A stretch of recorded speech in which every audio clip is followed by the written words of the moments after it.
Assalamualaikum warahmatullahi wabarakatuh.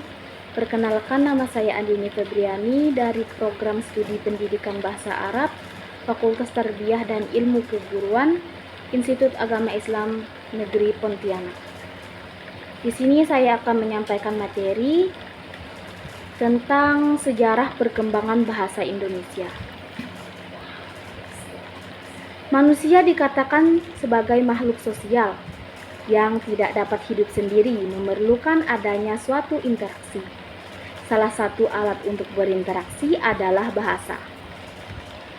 Bahasa digunakan untuk mempermudah manusia dalam menyampaikan pikiran, gagasan, maupun perasaan. Bahasa lahir berbeda-beda sesuai dengan daerahnya, sehingga muncul bahasa yang beraneka ragam. Sebagai masyarakat Indonesia, kita wajib melestarikan bahasa Indonesia. Bahasa Indonesia adalah bahasa yang berasal dari bahasa Melayu Riau. Pemakaian bahasa Melayu Riau sudah dimulai pada Kerajaan Malayu dan Kerajaan Sriwijaya. Pada masa ini, perkembangan ilmu pengetahuan berkembang dengan sangat pesat. Demikian juga kebudayaan yang berbasis Islam juga berkembang dengan baik. Pada masa ini, lahir sastrawan Riau yang menghasilkan karya yang menakjubkan, dan disinilah bahasa Melayu tinggi dibina. Pada abad ke-19 Masehi, perkembangan kebudayaan ini membuat banyak muncul sastrawan Riau. Bahasa Melayu berkembang dengan pesat, baik pemakaian secara lisan maupun dalam bentuk tulisan.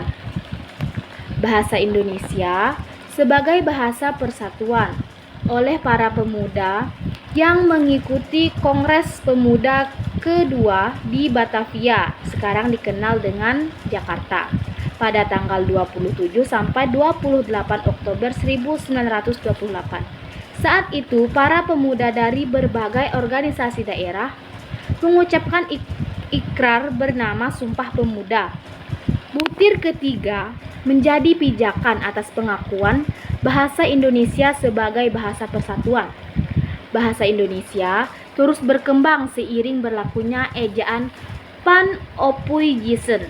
Contoh, Soekarno dibaca menjadi Soekarno, bahkan hingga ke ejaan yang disempurnakan. Perkembangan bahasa Indonesia telah melalui sejarah panjang. Dapat diketahui bahwa bahasa Indonesia telah menjadi begitu kuat hingga saat ini karena telah melalui proses yang unik. Berawal dari bahasa Melayu, kontak dengan bahasa asing yang kemudian menggunakan bahasa Melayu, dan menjadi bahasa yang akhirnya diganti dengan istilah bahasa Indonesia pada tahun 1926. Bahasa Indonesia kemudian masuk ke dalam 3 kategori perkembangan, yaitu bahasa pemersatu, bahasa resmi negara, dan bahasa internasional untuk fase berkelanjutan.